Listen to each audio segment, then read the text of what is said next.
Maclovio Perez. It's kind of a weird name, I know, but it's the name my daddy gave me. I was born and raised in South Texas, but I have went to school in Austin, Longhorn. First year, I went to meteorology school at A&M, so I'm a little bit of both sides. And my career was in television. I was a TV weatherman for 40 years.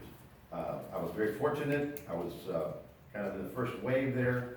I worked TV in Austin, and Dr. Ragosa was in undergraduate, and went to San Antonio and had a wonderful time. And after that, I got pulled to Los Angeles. I was in Los Angeles for 18 years, and then I came home, worked San Antonio again, and then my last 12 years I was on TV in Corpus Christi. One of the big problems we have, folks, is that we haven't met each other. And we're cousins. Do you realize that? I mean, what happens to you in District 27 happens to Corpus Christi. The incumbent, can we talk bad about it? Like it is. Okay. The incumbent is from Victoria, and he's probably a nice guy. But I was in the newsroom for the last 12 years, and I saw him in Corpus Christi 3 times. And he's our representative. Now, I wanted to show you these maps because it gives us, or you, a better view of where we're at. See, for about 25 years, the district went from Corpus Christi down to Brownsville. That's when we had Solomon Ortiz, and he was a pretty solid guy. And it was 75% Hispanic, and Solomon had been the sheriff of Nueces County, so everybody knew him. Now, he has his detractors. He said, no, he went to Washington for 20 years, and our roads still have potholes in them. Wait, I don't think that's a federal issue, actually, but, Yeah. so, and that happens, and they say he stayed too long. But he's a very nice man, and we know him well. But in 2010, after that census, they flipped it around. So now it looks like this. Okay? Corpus Christi on the bottom, Victoria here, and the top end is Bastrop. It's 189 miles from the bottom to the top.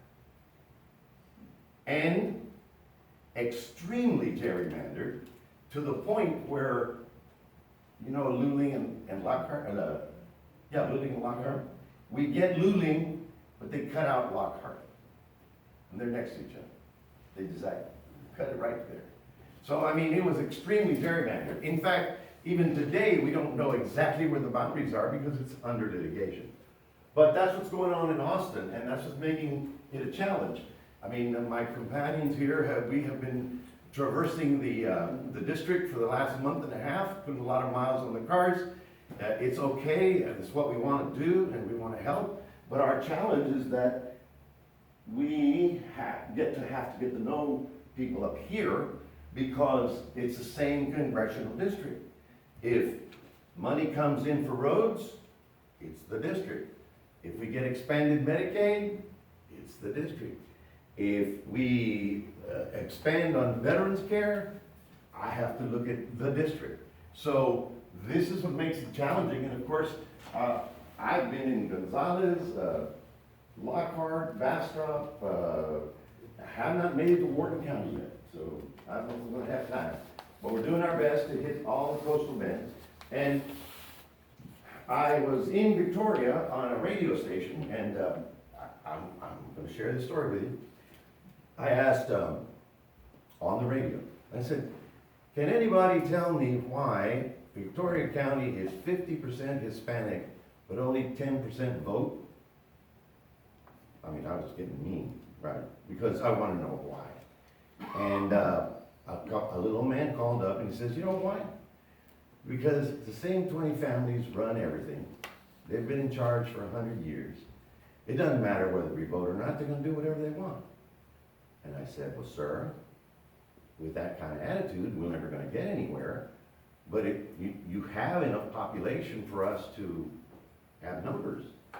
And he says, whatever you want to do is fine. It's just that they're going to do whatever they want to do.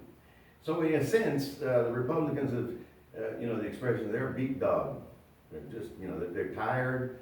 The guys who were perennial political leaders were out there, and people are lethargic and crestfallen, disappointed, I don't know. We have to change that. And I was gonna tell you this, when the district pointed south, it was 70% Hispanic. Now, it's pointed north, it's 50-50. Okay? So 50% Republican, and they all show up to vote. And unfortunately, our people don't. You know, either they feel unwanted, unloved, they don't care, they don't really want to know what I think. I don't know why there's so much apathy, but we need to fix that. And whoever amongst us gets selected, I always tell Anthony, if he gets all the young girls to vote for him, he'll win. And he's the next generation for sure. Dr. Melgoza, a distinguished gentleman, was a physician for many years in Corpus Christi. I was a TV guy, and that's the only difference between, and the irony of it all three of us are down here. Okay? Now, I take it seriously that if this is my responsibility, this will be my responsibility. This gentleman who lives there doesn't even come south. I don't know what his deal is. In terms of values, I pretty much have your values. I mean, I believe in fair play. I believe in the Constitution. My grandfather went to World War I. I can get all that patriotic stuff in there. And you know, I was lucky, and I was in that generation that got to go to college. When I was at the university, there was only 1,000 Latinos at the UT campus, because prior to that, they didn't accept you. Except in 1948, my uncle went there in 48 before he went off to the army. So, I say the following: we are all God's children. When they said in the Constitution, and we the people, I believe that. When we say the pledge, with liberty and justice for all, I believe that. I believe in fair play. I believe in the vote is a vote. I can't believe that our country is held up right now with one maniac because he says he didn't lose. And he's repeated that so many times that now Republicans believe it. I'm going, what kind of Kool-Aid are you drinking? Well, he started that when he was campaigning. Yeah, well, he said, I'll let you, if I lose, it's because they rigged it. Yeah. And yet, well, see, now, you got something. Yeah. I know exactly what the Republicans are thinking and doing. I figured it out.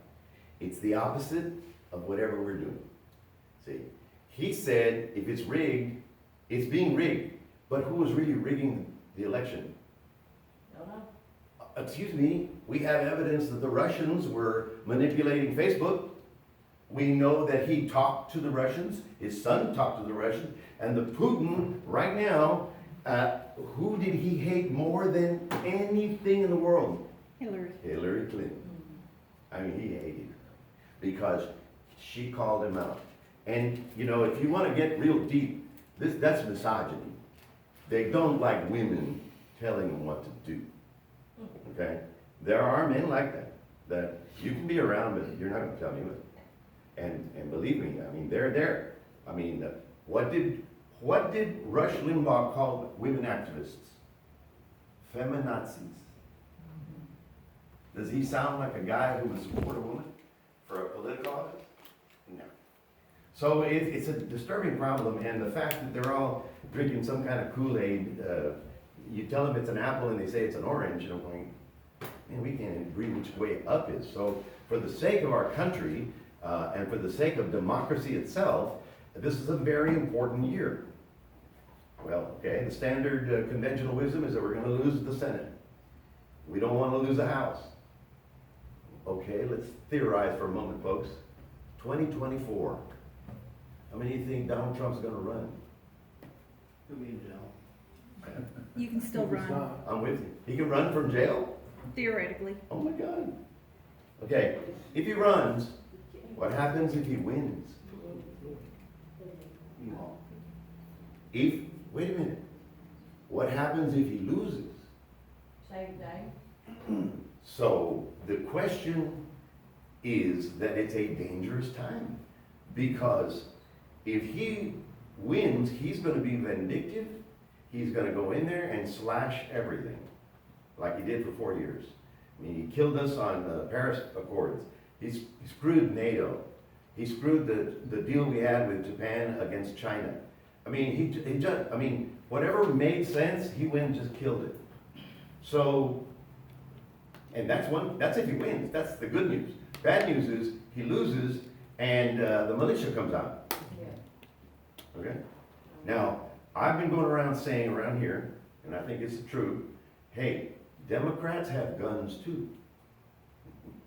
I think it should be a bumper sticker. I hate to see the concept of civil war, but my God, if they come take your country, what are we gonna do? If they just say, we had an election, I win. And I said, no, we need a recount. No, we're not gonna recount. I win. Are you That's next? the law that's in Texas right now. They Well, don't like the way it turned out.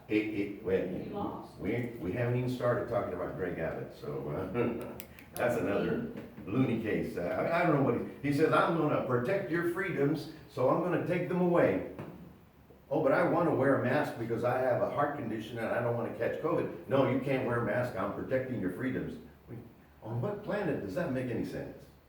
But that's Austin. We are trying to flip this district, which is your home, and affects all of us, okay? We have scoured all these little cities, not because we want the glory of whatever. I mean, as Anthony said, and Dr. Melgoza, whoever wins, I'm good. I'll support them the next day. I will endorse. Because the idea is to get a Democrat up there to flip the district. Mr. Cloud was a guy in a suit in the corner, and they said, you run. He was Republican chairman. of Victoria County. How big is that? How massive is that? He was Republican chairman, and before that, what did he do? He ran a website company.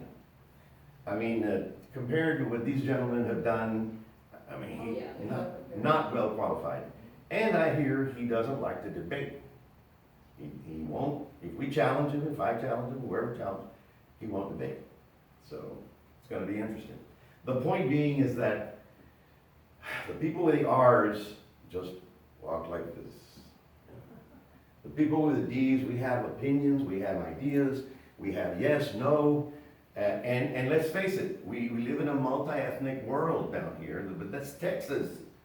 And God bless Texas, that's us. You probably stopped at the Jalisco Taqueria earlier this week, I mean, that's us. So we are cousins, we are relatives, we live in Corpus, you live up here, and we'd be happy to come up and work with you if any of us, either of us is successful. Just remember that we're gonna have to be dealing all of this area. And that's all I'll say, and I'll wait for questions, and I'll let Dr. Victor Melgoza come to the floor. Questions? Well, No, I don't know if they have any questions for you. oh, no, let's you do it, and then we'll all Okay, pitch in. sounds good.